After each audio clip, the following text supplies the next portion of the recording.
We regret to inform you that your daughter Virginia has gone missing. No need to come here, as we have our full staff looking for her. You would just be in the way. Dr. Henry Hummer, Superintendent of the Canton Asylum for the Insane.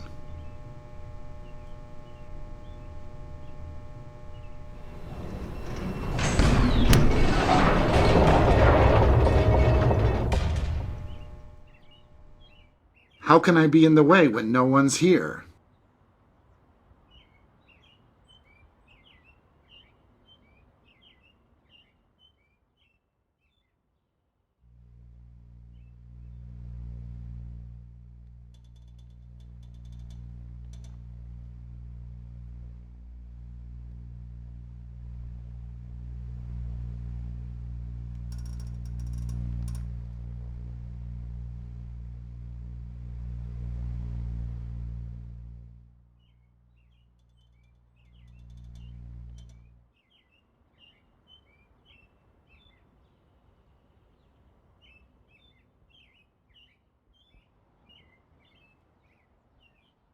As if my daughter was missing and I wouldn't come.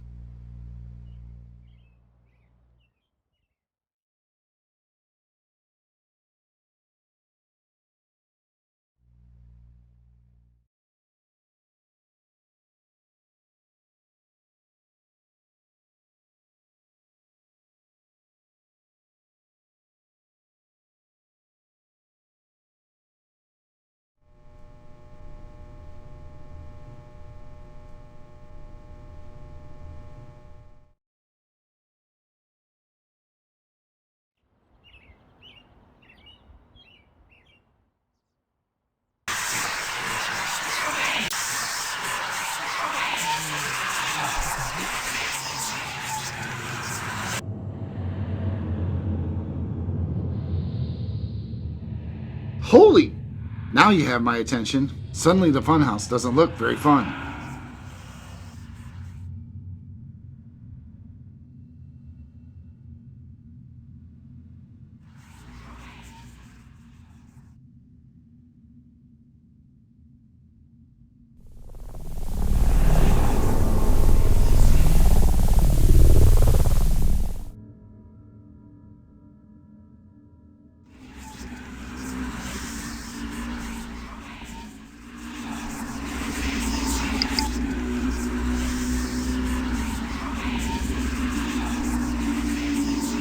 I'm lying awake in bed, my neck sore from sleeping on one pillow.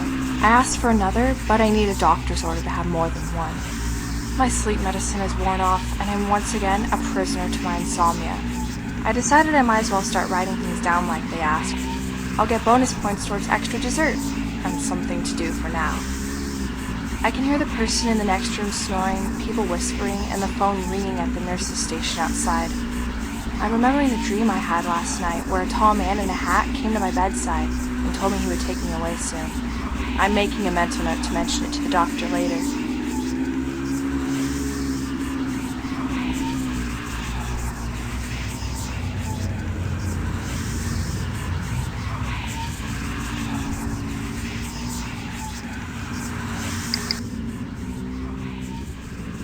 Community group is over. I'm not sure who thought having insane people entertain each other was a good idea. Surprisingly, everybody was there today. Nobody killed themselves. That makes it a good day. Somebody cried today, but somebody always cries. Today's goal is to keep myself distracted and try not to think of new ways of killing myself. I told them I'm past it. Been there, done that, I said. But they didn't think it was funny.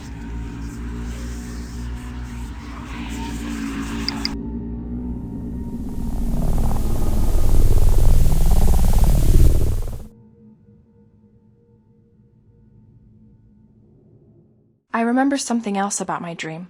The man in the hat was wearing all black. Even his hat was black, and his skin was black. His eyes. I can't describe his eyes. It was like he had no eyes.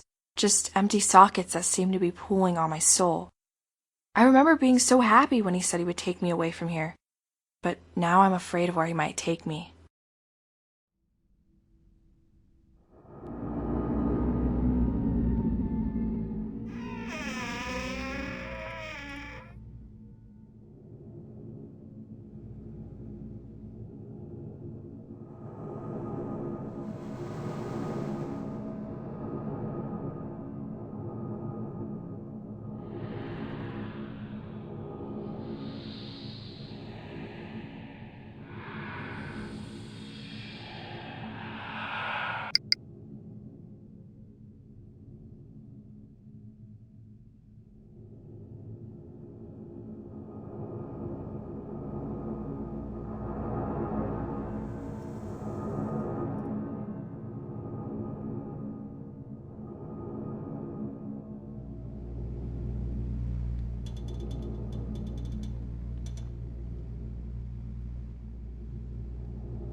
Who knew I was so good at breaking things?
Process group with the social workers seemed like a huge waste of time. Everything we talked about after they said we were having sloppy joes for lunch seemed to have nothing to do with me. I tried bringing up my dream, but that just led to a discussion of more medication. As everyone was getting up to leave, Tanya walked me to the bookcase, reached behind it, and pulled out a book. She told me to read about the shadow people, and specifically someone referred to as the hatman. She said I would find my answer there.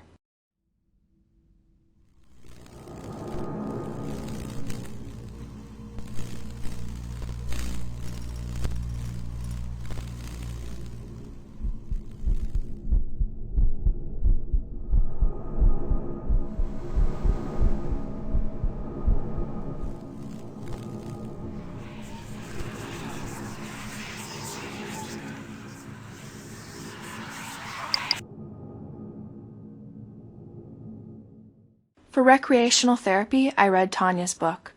It was a journal written by other patients about their encounters in the asylum with the shadow people. A couple had even seen the hatman just the way I did. I was still reading when they called lights out. Now, I don't claim to know much, but reading about a man who paralyzes people, chokes them, and steals their soul is not recommended reading for insomniacs just before bedtime.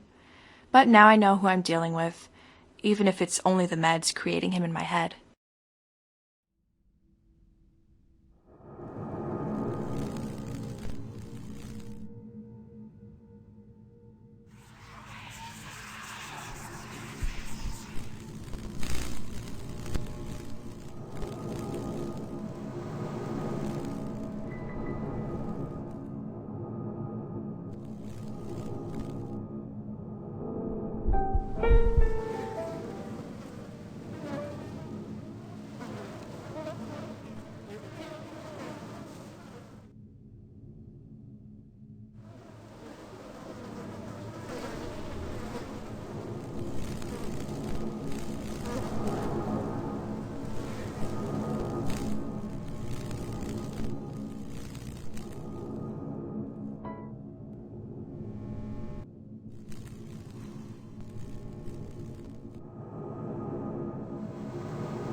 I'm attaching a picture here from the book of the Hatman. If I go missing, go look for him. What if I disappear and no one comes looking? I need to make it through the night.